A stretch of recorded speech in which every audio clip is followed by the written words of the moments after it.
Aku nggak mau ada hambaku diciptakan baik, jadi tidak baik. Aku tidak ingin ada hambaku kehilangan kebahagiaannya.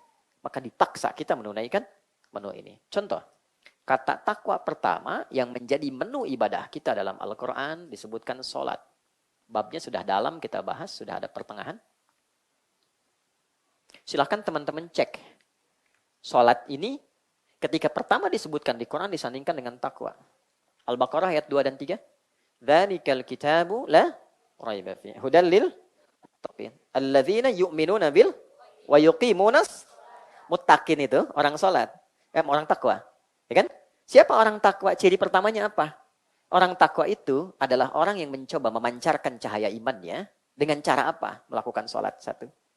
Di sholat itu untuk melatih takwa kita supaya muncul pancarannya. Sehingga dengan pancaran itu sifat takwa muncul baik. Karena itu ketika orang konsisten sholat, tujuan sholat itu apa? Konfirmasikan. Quran surah 29. Oke, ayat 45. Kita hafal sih tengahnya tapi awalnya kurang hafal.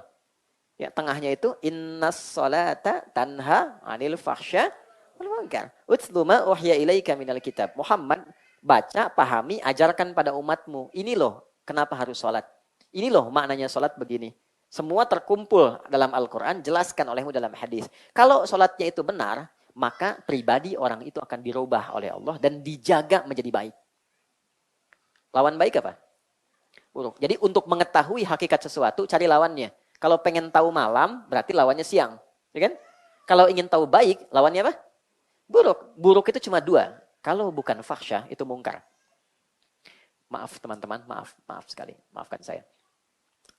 Fahsyah itu keburukan yang bersumber dari buruknya syahwat. Misal, zina, selingkuh, kata-kata jorok, kotor, LGBT, ya, dan sejenisnya homoseksual, lesbian, itu masuk kategori fahsyah. Jadi kalau ada orang dalam hidupnya menunaikan sholat, misal, tapi kata-katanya masih kotor, itu ada yang salah dalam sholatnya. Karena pasti sholat itu kalau benar merubah pribadi orang jadi baik. Pasti jadi baik. Gampangnya gini lah, kenapa sih Nabi itu diutusnya di lingkungan masyarakat yang ekosistemnya sudah rusak. Saking rusaknya disebut jahiliyah. Jahil itu orangnya, maaf ya, jahlun itu sifatnya. Kalau dikumpulkan jahiliyah sudah buruk, orangnya ikut buruk. Ya. Kalau mabuk di masyarakat jahiliyah itu, yang paling prematur, pemabuk pemula, itu sehari 5 kali. Pemula itu. Ya. Zina hatam dengan segala jenisnya. Tapi ketika risalah Islam datang dan sholat, berubah semua. Jadi orang baik. Oke. Mungkar, keburukan yang diingkari oleh hati. Sumbernya nafsu perut dan akal. Mencuri, merampok, membunuh, dan semua jenisnya. Berbohong itu mungkar. Jadi artinya orang sholat itu pasti baik. Makanya kita belajar dari awal sampai akhir kan dengan maknanya. Nah, dua apa? Ternyata ketika orang tanya, ya Allah baru zuhur kok sudah asar lagi. Sering kadang begitu ya. Ya Allah masih enak tidur kok udah dipanggil lagi gitu kan. Kenapa sih mesti sholat? Maka diperdengarkan di telinga kita. Apa manfaat sholat? Telinga bahasa Arabnya udhun. Jamaknya bentuk pluralnya azan. Oke? Maka dalam azan dijelaskan kepada kita supaya didengar telinga kita 5 kali sehari. Kita ingatkan di rumah sama anak sekali belum paham, 2 kali belum paham. Kalau 5 kali belum paham juga kira-kira gimana? Ini tiap hari 5 kali diperdengarkan. Dan tidak putus kata ini selama 24 jam. Itu yang menjadikan rahasia panggilan ini ada jeda tuh di setiap kota. Oke, Bintaro misalnya di sektor sini, itu ketika digeser sedikit ke Ciputat beda 1 menit. Geser sedikit ke Lebak Bulus beda 2 menit. Geser ke Bekasi beda 3 menit. Beda itu menunjukkan kontinuitas lafaz adzan yang tidak pernah berhenti selama 24 jam. Tidak ada satupun karya manusia yang diperdengarkan 24 jam tidak berhenti dan di dalamnya ada makna. Tidak ada. Kalau tidak ada, ini menunjukkan bahwa risalah ini bukan karya manusia. Ya. Ini menunjukkan kebenaran Islam. Kalau dengan seperti ini belum yakin dengan Islam, dengan cara apa lagi diyakinkan? Anda bertanya, ya Allah untuk apa sholat? Nih saya perdengarkan. Hayya 'alal shalah, ayo salat. Hayya 'alal falah. Falah itu kalau dalam bahasa Inggris success and happiness. Supaya kau sukses, kau bahagia, kau tenang, kau jadi baik. Nah, itulah pancaran takwa. Jadi kalau ada menu ibadah, dipaksa kita untuk melakukan, bukan ingin memberi beban, tapi ingin memberikan manfaat di balik ibadah itu yang memang dibutuhkan maslahatnya untuk hidup kita. Oke. Maaf, di sini rumah Quran kan? Ini saya tanya nih, santri atau teman-teman atau yang mengurus di sini, apa standar keberhasilan interaksi dengan Quran itu? Oke? Kalau ngaji itu dianggap benar ketika apa? Ketika hatam. Ketika banyak. Oke, lihat standarnya. Ini Allah yang sampaikan ya. Quran surah 35, Fatir. Ayat 32. Paling kiri sebelah atas di mushaf tuh. ثم أورثنا الكتاب الذين اصطفينا من عبادنا فمنهم ظالم لنفسه ومنهم مقتصد ومنهم سابق بالخيرات بإذن الله ذلك هو الفضل الكبير. Perhatikan kalimatnya, ayat 32. Quran surah 35 Fatir ayat 32. Lalu dengan keagunganku, aku berikan anugerah Quran itu diwariskan pada sebagian hamba-Aku. Maka ada di antara mereka yang mencoba menghafal, membaca Quran, cuma sayang tidak merubah mereka menjadi lebih baik. Zalimu li nafsi, malah dia zalim pada dirinya. Ya. Qurannya tidak merubah dia menjadi baik. Zalim itu tidak menempatkan sesuatu pada tempatnya. Ini gelas, ada air untuk minum. Gayung, air untuk mandi. Ada orang minum pakai gayung, mandi pakai gelas. Zalim. Ada orang hafal, qul huwallahu ahad, tapi lisannya mengatakan, maaf, semua agama sama, menuju pada Tuhan yang sama. Itu zalim namanya. Ada orang hafal ayat, la yasraqu min qaum, jangan saling mencela, lalu dia mencela, itu zalim namanya. Jelas? Ada wa minhum muqtasid, ada ahli Quran yang paket hemat. Paket hemat baru untuk dirinya, belum bisa berbagi dengan orang lain. Cirinya apa? Nyender-nyender di tembok, ulang-ulang hafalan, baca, tapi diminta jadi imam, saya belum layak. Itu paket hemat. Oke? Baik. Yang berhasil siapa? Wa minhum sabiqum bil khairati biiznillah. Ada yang dengan izin Allah dia mendapatkan perubahan dari setiap ayat yang dia baca. Jadi ukuran standarnya bukan berapa banyak dihafalkan. Hafal banyak, bagus, luar biasa. Tapi yang diukur oleh Allah, berapa dari ayat itu yang merubah kita menjadi lebih baik. Itu poinnya. Makanya ayat Quran itu tematik.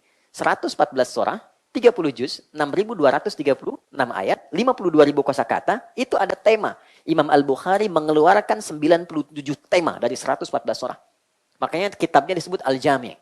Kita kenalnya Sahih Al-Bukhari. Padahal nama lengkapnya Al-Jami' As-Sahih Al-Musnad Al-Mukhtasar min umuri Rasulillahi sallallahu alaihi wasallam wa sunanihi wa ayyamihi. Itu nama kitabnya. Coba ulangi. Ini. Oke.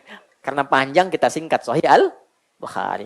Kitab saya, kata beliau, berisi tentang tematik judul-judul bertema yang saya sandarkan riwayatnya dan saya verifikasi dari Nabi tentang keseharian Nabi dan menu-menu sunnahnya dalam 24 jam. Dikeluarkanlah ayatnya di Quran, dibagi 97 topik. Setiap topik ayat Quran dulu, hadisnya kesimpulannya apa. Contoh, teman-teman selalu bertanya, Ustadz iman saya suka naik turun. Kalau naik semangat, kalau turun lemah. Gimana cara naikkan nggak turun-turun? Buka topik kedua, kita boleh iman. 57 hadis. Nanti ada uraian subtopiknya. Apakah karena sebab pekerjaan sehingga iman turun? Apakah sebab rumah tangga? Apakah sebab perilaku? Apakah salah makan? Itu lengkap 57 hadis. Diisi dengan ayat.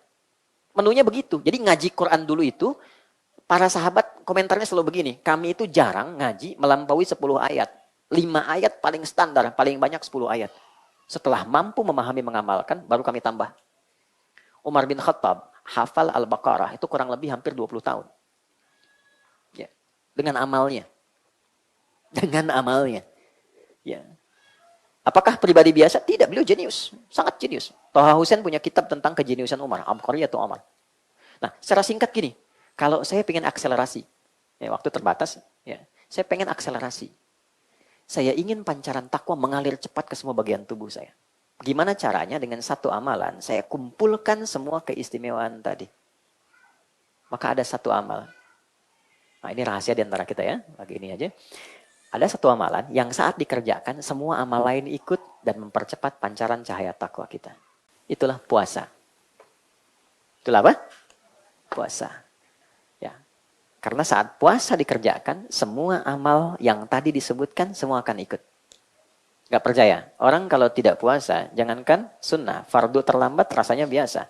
Orang kalau sedang puasa, jangankan fardu, ketinggalan sunnah dia gelisah. Oke?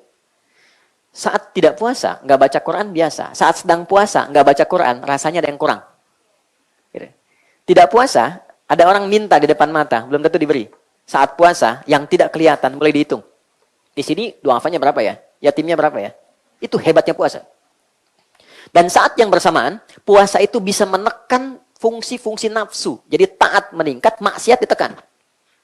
Ya, maaf, orang bohong, itu libur dulu bohongnya kalau puasa. Koruptor tuh libur kalau puasa tuh. Ya, minimal takut batal puasanya. Ya. Ya, ada kisah tetangga, itu pemarah luar biasa. Suaminya pemarah, marah aja gitu. Ngelihat orang, marah, marah. Jalan sama istrinya, sedang puasa. Buka jam 6, 6 kurang seperempat, dapat provokasi dari tetangganya. Sore. Tapi beliau nggak marah, dia diam aja kan. Istrinya tanya, Mas, nggak marah, tumben. Nanti habis maghrib. Habis maghrib dia lupa gitu ya. Jadi ada kondisi yang luar biasa di puasa itu. Itulah sebabnya Allah turunkan menu ini tahunan untuk mengakumulasikan semua etapa kehidupan kita agar dalam tahap itu berubah menjadi baik seutuhnya. Turunlah ayat ini di bulan Sya'ban, hari Senin, ya kan? Kemudian di tahun kedua Hijrah. Dan dikumpulkan dalam satu jenis puasa yang sifatnya wajib. Supaya apa? Semua kita wajib baik dan wajib kembali dalam keadaan yang terbaik. Disinilah kita bahas, tidak semua sayangnya yang masuk ke Ramadan ini berubah menjadi baik kecuali yang serius. Nah, bagaimana cara kita serius memasuki Ramadan sehingga berhasil sesuai dengan standar yang Allah sampaikan? Itulah inti materi yang akan kita bahas. Jadi yang tadi itu pembukaan, mukadimah. Kita belum mulai. Ini intinya. Kita belum mulai, tenang ya. Insya Allah. Oke. Bismillah. Saya izin hapus sebentar ya. Mudah-mudahan berkah pembahasan kita ya, insya Allah. Amin. Ya, tinggal amin aja. Saya yang datang, nyampaikan, nulis sendiri, hapus sendiri. Masya Allah, luar biasa. Enggak apa-apa. Ini bercanda ya, bercanda. Insya Allah. Oke, yuk kita mulai. Sudah? Kita mulai tentang persiapan memasuki Ramadan, khususnya di akhir-akhir bulan Sya'ban. Sekarang sudah tanggal berapa, teman-teman? 28. 28 ya, besok 29.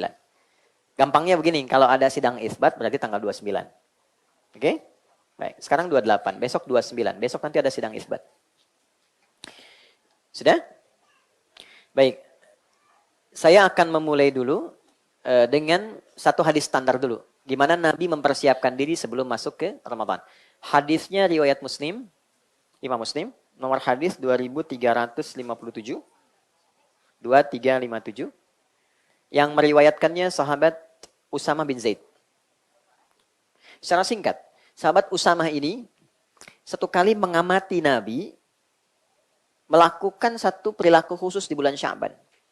Di sahabat ini senang mengamati Nabi, apa yang dikerjakan diikutin gitu. Ya. Secara singkatnya, beliau mengatakan begini, Ya Rasulullah ya kama qal, lam araka tasumu kama tasumu Sya'ban. Saya ini mengamati Anda tidak pernah menunaikan kebiasaan puasa sebanyak bulan Sya'ban. Kenapa gitu? Baik, cepat Nabi langsung jawab begini. Dzalika syahrul ladzi yaghfulu anhu an-nas baina Rajab wa Ramadan.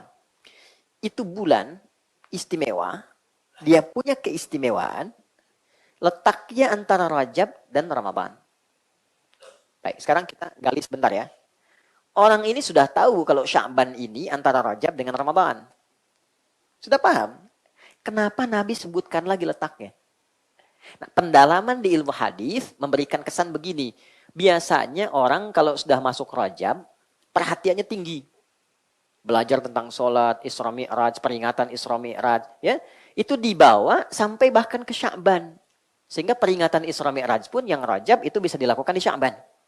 Ya, sehingga lupa, tahu-tahu udah dekat Ramadan. Nunggu Ramadan. Padahal ternyata desainnya itu Sya'ban adalah momentum untuk persiapan menuju Ramadan. Adaptasinya di Sya'ban, bukan di Rajab. Rajab punya keistimewaan tersendiri, Sya'ban punya babnya sendiri. Jadi saat masuk Sya'ban, Nabi ungkap, satu, ini tolong catat ya, karena tinggal sehari. Setelah itu sudah masuk Ramadan. Apa keutamaan yang pertama? Satu, turfa'u fihil a'malus salihah ila rabbil alamin. Keutamaan Sya'ban yang pertama, semua amal kita yang biasa cuma dicatat. Ada malaikat tuh, ladaihi raqibun atid, yang mencatat, catatan itu akan diungkap. Ya, faman ya'mal mithqala dzarratin khairan yarah, wa man ya'mal mithqala dzarratin syarran yarah. Sekecil apapun diungkap lewat catatan itu. Iqra kitabak kafa bi nafsikal yauma 'alaika hasiba. Diungkap, lihat isi catatanmu. Khusus bulan Sya'ban, itu tidak sekedar dicatat. Itu catatan semua amal manusia langsung dibawa naik, lalu ditampilkan di hadapan Allah. Dibacakan, diviralkan. Perhatikan di sini, yang perlu dicatat. Allah itu tidak dinaikkan pun sebelum dicatat sudah tahu amal hambanya. Sebelum dilakukan pun sudah tahu Allah. Kenapa ada kalimat, ada redaksi ini sampai diangkat, ditampilkan? Maksudnya memberikan motivasi kepada kita yang tidak tahu tentang itu. Oke? Begini, kalau ada orang dapat award dari perbuatan baiknya dan diumumkan se-Indonesia, senang nggak? Senang. Ya. Ada orang disebutkan, diviralkan amalnya di hadapan Allah. Ya, teman-teman lagi baca Quran nih. Kalau di luar Sya'ban, diberi nilai, dicatat. Setiap hurufnya 10. At-Tirmidzi nomor hadis 2910. Setiap baca satu huruf, 10. Salat. Selesai, 10. Berjamaah kali 27. Di masjid kali lagi 25. Itu konstruksi hadisnya. Tapi kalau Anda kerjakan itu di bulan Sya'ban, baca satu ayat, dapat nilai, langsung dilaporkan, disebutkan. Si fulan baca ini, sekian ayat. Si fulan baca sekian ayat. Langsung diviralkan di hadapan arsy-Nya Allah Subhanahu wa Ta'ala. Karena itu kata Nabi, aku tidak ingin dalam keadaan amalku diangkat, aku sedang tidak baik-baik saja. Itulah sebabnya aku menyiapkan diri. Ya. Dan cara paling efektif menyiapkan diri itu supaya jadi baik, akselerasinya puasa. Itulah sebabnya Nabi banyak puasa di bulan Sya'ban, sunnah. Jelas ya? Itu kemuliaan pertama Sya'ban. Yang kedua, kenapa ini menjadi penting? Kata Nabi, wa baina Ramadan, karena akan datang Ramadan. Yang keistimewaannya lebih dahsyat lagi. Maka kita harus masuk ke Ramadan dalam keadaan yang sudah baik. Kalau belum baik, nanti adaptasinya lambat. Orang sudah meraih keistimewaan, kita masih adaptasi. Maaf, bukan kita ya. Ada orang yang masih adaptasi gitu. Kan kita tidak pengen ikutan gitu ya. Oke? Baik. Jadi, apa yang Nabi ungkap? Satu, membiasakan diri saat Sya'ban akan memudahkan adaptasi tubuh kita menjalani ibadah di Ramadan. Metabolisme tubuh kita tuh sudah mulai menyesuaikan. Nah ini fikih, maaf teman-teman, maaf sekali dengan kalimat ini. Saya dengan teman-teman mu'alaf. Tahun ini pertama kali puasa. Latihannya Sya'ban. Oke, ada anak-anak misalnya baru tumbuh nih, mau balik tahun ini. Latihannya Sya'ban. Jadi sampai zuhur bukanya itu Sya'ban. Terus sampai dia kuat asar. Nabi itu ngajarinnya simple, sayang banget sama anak-anak cucu gitu ya. Jangan dipaksa bu. Karena Allah saja tidak menghisap. Anak belum balik, dia dilatih puasa tuh. Mama lapar duhur, buka. Alhamdulillah nak. Asar tuh mama lapar, sudah nggak tahan lagi. Tahannya nak 2 jam lagi. Gitu. Nggak usah, buka. Biarkan dia bertahap. Dia merasakan kenikmatannya. Nanti dari gitu, adaptasi tubuhnya naik, besoknya teruskan lagi. Sampai dia kuat ke maghrib. Begitu Ramadan, terbiasa. Jelas ya? Itu gambarannya. Jadi secara jasmani terlatih, kemudian secara rohani disiapkan jadi baik. Kenapa? Karena secara rohani, spirit kita dibagi oleh Allah pada 3 bagian. Jadi ada 3 kelompok manusia berdasar keimanannya, spirit imannya dalam memasuki Ramadan. Dan ini hanya diungkap dengan 1 huruf saja. Ya. Disebutkan 361 kali dalam Al-Quran. Ya. Yaitu huruf panggilan. Harfun nida. Nida. Oke. Huruf panggilan itu ada 14 dalam bahasa Arab. Ayo teman-teman santri nih ya, kalau nanti belajar gramatikal, nah, Ustaz, cari kitab Nahwu tuh, Syarah Alfiyah bin Malik, Syarah Ibnu Aqil, yang tahqiq editorialnya Muhyiddin Ad-Darwishi. Cari jilid pertama, nanti ada footnote di situ saat masuk pembahasan panggilan nida. Ada 14, bisa A, bisa ya, ayah, dan seterusnya. Tapi di Quran yang digunakan cuma 1. Ya, 361 kali. Kenapa? Karena secara fungsional, huruf ya ini bisa mencakup semua fungsi. Dia memanggil yang dekat, menengah, atau jauh. Maaf, harfun nida, linida'il qarib, wal mutawassit, wal ba'id. Huruf yang digunakan memanggil objek, baik yang dekat, menengah, ataupun jauh. Teruskan, nanti saya balik untuk menegaskan. Ayyuha disebutkan 150 kali dalam Al-Quran. Oke, ayyunya munada untuk menguatkan sebuah hukum, haknya tanbih mengingatkan orang yang dipanggil menunaikan hukum itu. Alladzina disebutkan 1080 kali dalam Al-Quran. Oke, kata sambung konjungsi menunjuk pada objek tanpa batas. Semua tanpa kecuali. Laki-laki, perempuan, besar, kecil, apapun statusnya. Kaya, cukup, punya kedudukan atau tidak. Terpanggil dengan itu. Dan disatukan dengan iman. Jadi kalau kita buka ayat puasa ini, yang turun tadi di bulan Sya'ban, ya, baik, di hari Senin tadi, tahun 2 Hijrah. Ya ayyuhalladzina amanu, kurang lebih tafsirnya begini. Hei semua pemilik iman. Yang aku mengetahui bahwa kadar imanmu itu berbeda-beda. Ada yang tipis sehingga jauh jaraknya dariku. Ada yang menengah sehingga standar saja denganku. Ada yang kuat sehingga begitu dekat denganku. Aku ingatkan ya, aku tegaskan, aku akan berikan anugerah satu ibadah yang dengan itu yang jauh akan dekat, yang menengah semakin mendekat, dan yang dekat semakin lekat denganku. Jadi orang-orang yang mengatakan beriman saat akan masuk Ramadan, oleh Allah dibagi 3 golongan. Ada yang imannya masih tipis, cirinya jauh dari Allah. Cara ngukur iman gini, standarnya ada di Quran surah 8 ayat kedua. Jadi kalau siang ini kita pengen ngukur, tadi kan ukuran manusia sudah ya. Sekarang kita ngukur imannya ada di level mana. Ya, keripik ada levelnya, iman ada levelnya. Ya, ada iman, oke? Apa ukurannya? Quran surah 8 Al-Anfal ayat 2. Di situ pakai innama, adatul hasri, huruf pembatas. Innamal mu'minuna. Sungguh orang beriman itu ciri standarnya sebagai berikut kata Allah. Idza dzukirallahu, kalau disebutkan nama Allah, didengar oleh telinganya, wajilat qulubuhum. Maka ada konfirmasi getaran dalam hatinya. Oke? Itu getarannya beda tuh. Diperdengarkan nama Allah, tadi didengar oleh telinga, telinga itu udzun, jamaknya adzan. Maka setiap hari 5 kali diperdengarkan nama Allah untuk mengonfirmasi getaran iman kita, ada nggak? Oke? Allahu Akbar, Allahu Akbar. Nah itu pasti kalau iman ada getaran di hati, ada konfirmasi. Ya Allah sudah azan, pernah begitu? Ya. Nah kalau nggak punya itu nggak akan ada. Getarannya beda dengan getaran kasih sayang, cinta. Getaran di jalan ada pelanggaran, melihat polisi gitu kan, ada getaran juga kan? Lain. Nah, ini getaran iman tuh beda, unik dia, unik. Allahu Akbar, Allahu Akbar. Ada. Nah pendalamannya di Quran surah ke-4 ayat 103. Di ujungnya tuh, inna salata kanat 'alal mu'minina kitaban mawquta.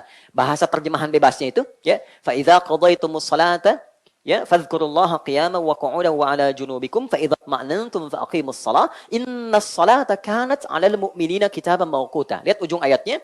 Terjemah bebasnya begini. Orang beriman itu pasti sadar waktu salat. Oke? Telah ditetapkan oleh Allah kewajiban waktunya. Nah, orang beriman itu tahu waktu salat. Tapi menyikapi sifat taunya ada 3. Allahu Akbar, Allahu Akbar. Subuh jam berapa teman-teman? 4.42, 4.48, 4.45. Terjadi perbedaan pendapat tentang waktu sholat subuh. Ini menunjukkan Anda dari daerah yang berbeda-beda. Ya, alhamdulillah bisa kumpul di sini ya. Semoga Allah berkahi. Oke, kita ambil 4.45. Allahu Akbar, Allahu Akbar. Jam 4.45. Begitu dipanggil, kita langsung atau Anda langsung sadar. Ya Allah sudah adzan, saya siap-siap. Begitu dipanggil, saat dipanggil siap-siap. Itu imannya standar. Standar. Ya. Yang penting masih bisa bikin berdiri kan? Standar. Ya, 4.45. Allahu Akbar, Allahu Akbar. Bangun, wudhu, siap-siap sholat. Iman stand. Nah, teman-teman kerja, ada syuting, ada pekerjaan, jam 7. Terus Anda datang jam 7, standar nggak? Standar. Teman-teman kuliah, misalnya masuk jam 7, datang jam 7, standar nggak? Kalau Anda datang jam 6, hebat. Kalau datang jam 3 ke kampus, terlaluan. Belum dibuka, udah di situ. Kan? Baik. Oke, 4.45 dipanggil, jam 3 sudah bangun. Itu imannya tinggi, dekat dia dengan Allah. Saya pengen sebelum mengerjakan yang wajib, saya siap. Maka warming up dulu dia. Tahajud, istighfar, supaya subuhnya optimal. Itu iman kuat. Ya, tapi ada juga generasi atau kondisi yang menunjukkan realitas sebaliknya. 4.45 dipanggil, 5.44 dia baru sadar gitu. Ya, gitu. Nah, ini tipis. Nah, ini sebelum masuk Ramadan, kondisinya akan ditemukan. Nanti ketika iman disandingkan dengan puasa, kutiba alaikumus. Nah, menyikapi puasa itu, standar iman itu berlaku. Bagi orang yang imannya kuat, dari jauh hari sudah berharap, ya Allah, kapan tibanya, tanggal berapa puasanya. Bahkan ada orang yang baru tuntas Ramadan tahun lalu, sudah berharap Ramadan lagi. Yang standar biasa aja, sekarang biasa aja, nanti pas waktunya puasa, saya puasa. Gitu. Ada yang ketika akan dekat, ya Allah kok cepat amat ya puasanya. Kapan bukanya, kapan sahurnya? Ya, baru buka udah ngelihat sahur, baru sahur udah nyatur jadwal buka. Dan nanti kalender akan turun. Sudah berapa hari puasanya nih? Puasa tinggal sekian hari gitu kan, dihitung. Motivasinya pengen cepat selesai. Kan? Hebatnya gini, inilah indahnya Allah. Dan di sini kita diminta meneladani sifat Allah. Ya, cuma dengan satu huruf, ya perhatikan kedalaman, kita ngajinya pakai ilmu balaghah namanya. Di ilmu balaghah itu ada begini. Ada ilmu ma'ani, ilmu bayan, ilmu badiah. Ma'ani itu memilih kata, diksi yang sesuai dengan objek yang kita hadapi. Kapan sopan, kapan standar, kapan tegas, dan sebagainya.